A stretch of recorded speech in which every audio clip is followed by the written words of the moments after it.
नमस्कार, मैं मनोज भट्ट। आप देख रहे हैं किसान तक। गोबर की पावर पर हम लोग बात करते हैं आज। गोबर तो गोबर ही है और अक्सर अगर हम भारतीय संदर्भ में गोबर की बात करें, भारतीय मित्रता मंडली में और परिवारों में गोबर की बात करें, तो अक्सर एक कहावत सामने आती है कि गोबर जैसी शक्ल और अक्ल, इसका उदाहरण दिया जाता है। कुल मिलाकर आमजन के बीच गोबर बड़ा ही हीन व तुच्छ है, लेकिन गोबर ने इन दिनों अपनी पावर दिखाई हुई है। और ये पावर जो है किसान की मेहनत के दम पर विज्ञान से जुड़ती हुई दिख रही है, यानी कि गोबर अब जो है किसान और विज्ञान को जोड़ रहा है।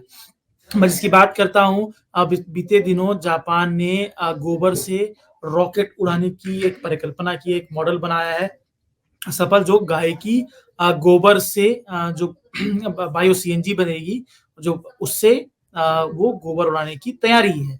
ये अपने आप में एक ऐसी परिकल्पना है कि किसान की मेहनत विज्ञान के साथ मिलकर अंतरिक्ष पर राज करने की कहीं न कहीं भूमिका लिखती हुई दिख रही है। लेकिन सवाल यही है, क्या गोबर की इस कथा में क्या किसानों की ज़िंदगी बदलने की ताकत है? क्योंकि इसको हम तफ़सील से समझने की कोशिश करते हैं। इसकी तरफ बहुत सारे काम भी हो रहे हैं कि गोबर कि कैसे चीज़ें बदल सकता है, क्योंकि ये पूरा का पूरा विषय गौ आधारित अर्थव्यवस्था का है। सबसे पहले हम गोबर अर्थव्यवस्था को समझने की बात करते हैं, यानी कि गौ आधारित अर्थव्यवस्था को समझने की कोशिश करते हैं। ये मजाक का विषय नहीं है, बहुत गंभीर विषय है और इसको लेकर इन दिनों राज्य से लेकर केंद्र सरकार गंभीर नजर आ रही है। कुल मिलाकर एक ऐसा मॉडल गोबर से बनाया जा रहा है जिसमें कहीं न कहीं गाँव और जो गाँव में रहने वाले किसान हैं, उनकी अर्थव्यवस्था, उनकी आर्थिकी को वो मजबूत कर सकता है। गाँव की गौशाला को या गोबर को अ, अर्थव्यवस्था के साथ जोड़ा जा रहा है, जिससे किसान की सामाजिक और आर्थिक तस्वीर बदली जा सकती है। हम बात करते हैं गोबर की, हम लोग थे कि गोबर कैसे इंटरनेशनल एजेंडे में फिट बैठा है, हम और कैसे वो धरती बचाने के लिए भी ज़रूरी साबित हुआ है। अभी हमने देखा कि कॉप 28 की बैठक दुबई में संपन्न हुई। इससे पहले कॉप 26 की बैठक ग्लासगो में हुई थी। उस बैठक में भारत सरकार, यानी कि प्रधानमंत्री नरेंद्र मोदी ने अपने पंचसूत्रीय कार्यक्रम रखे थे और उस पंचसूत्रीय कार्यक्रम की अगर हम लोग बात करें, तो उसमें सबसे फिट जो बैठता है वो गोबर बैठा था। इस सम्मेलन में जलवायु परिवर्तन के खतरे से धरती को बचाने, यानी कि धरती को अब और अधिक गर्म होने से बचाने के लिए कई अहम फैसले लिए, जिसमें भारत ने भी घोषणा की कि भारत 2070 तक शुद्ध शून्य कार्बन उत्सर्जन यानी 100% हरित ऊर्जा का लक्ष्य निर्धारित करेगा। वहीं 2030 तक भारत को हरित ऊर्जा में अपनी हिस्सेदारी 30% से 50% तक करनी है, यानी कि 20% की बढ़ोतरी 5 साल में करनी है। मतलब सीधा तौर पर यह है कि भारत कोयला, पेट्रोल, डीजल, एलपीजी वगैरह का प्रयोग कम करने की तरफ आगे बढ़ रहा है।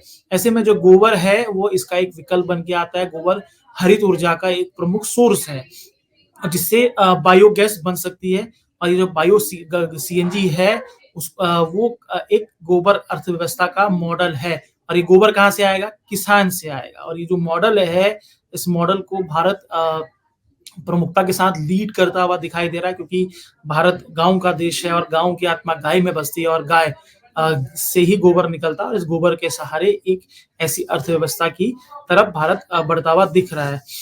इसको लेकर गांधी जी ने बहुत पहले एक बात की थी, उसका जिक्र कहूँगा।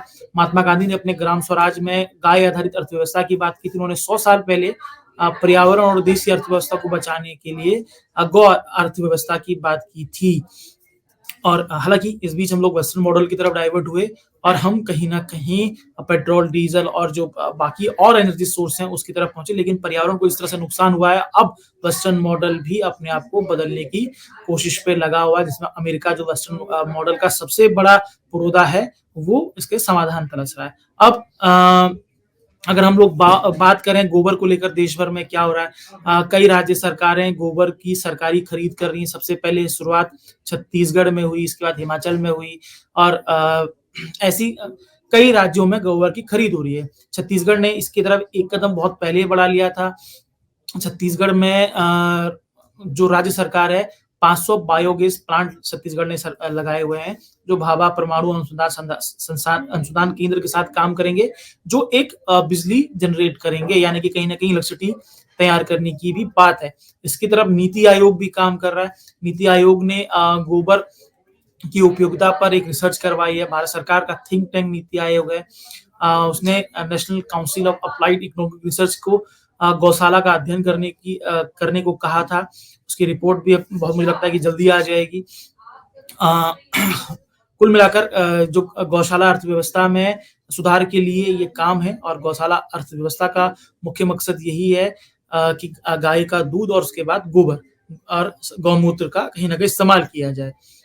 क्योंकि बायो सीएनजी का विकल्प बनाने का बायो सीएनजी की तरफ जोर है, और भविष्य में जिस तरीके से चीजें चल रही हैं, तो बायो सीएनजी से भी गाड़ी चलाने का प्रस्ताव हो सकता है। अभी इलेक्ट्रिक स्विफ्ट की तरफ है, तो कहीं ना कहीं गोबर से भी ऐसे मॉडल एस्टेब्लिश हैं, लेकिन बहुत तेजी से ऐसे मॉडल सामने नहीं आ पा रहे हैं। लेकिन अगर एक पूरा सेटअप बनता है तो बायो सीएनजी से गाड़ियां भी चल सकती हैं।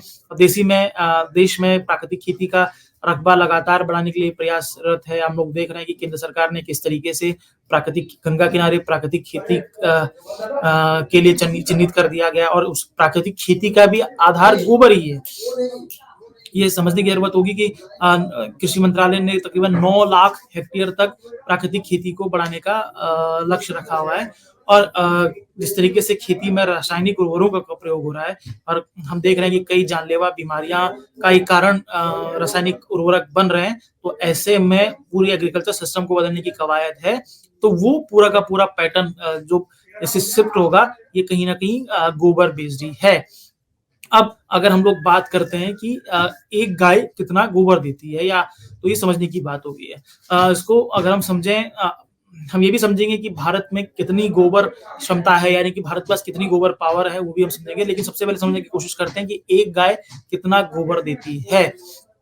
भारत मौजूदा वक्त में देशी गाय के गोबरों पर निर्भर है। तो जो जानकार कहते हैं कि एक देशी गाय एक दिन में 10 किलो गोबर देती है, और 20 किलो गोबर, अगर हम कैसे कहेंगे कैसे ऊर्जा बनाई जा सकती है, 10 किलो गोबर से कितनी ऊर्जा बना सकती है, तो जानकार कहते हैं कि 20 किलो गोबर से 1 मेगाजूल एनर्जी पैदा की जा सकती है।